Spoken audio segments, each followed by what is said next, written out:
Own decision ಬಂದೆ. First focus ಕಲ್ತ್ಬಿಟ್ರೆ ಮುಕ್ಕಾಲು ಭಾಗ ಕಲ್ತಂಗೆ ಅಂತ. God connects right people at right time for right purpose. First focus ಕೋರ್ಸ್ನ complete ಮಾಡಿ ಆಮೇಲೆ ಟಾಪ್ 1 ಮೈಂಡ್ಸೆಟ್ ಮಾಸ್ಟ್ರಿನ ಕಂಪ್ಲೀಟ್ ಮಾಡಬೇಕು ಅಂತ ಕಮಿಟ್ ಆಗಿದ್ದೀನಿ. ಸೊ ಇದೆಲ್ಲ ಮಾಡಬೇಕು ಅಂದರೆ 4 ಬೇಕು.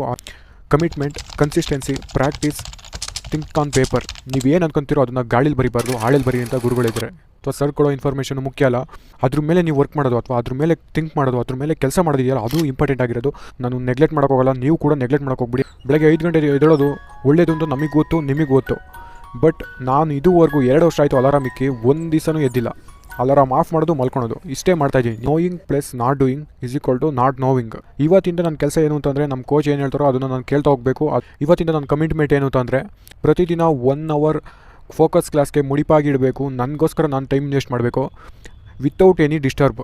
ಮತ್ತು ಡೈರಿ ಬರಿತಾ ಹೋಗಬೇಕು. ಆ ಡೈರಿಲಿ 3 ಥಿಂಗ್ಸ್ ಬರಿಬೇಕು: ವಿಕ್ಟರೀಸ್, ಲರ್ನಿಂಗ್ಸ್, ಗ್ರ್ಯಾಟಿಟ್ಯೂಡ್.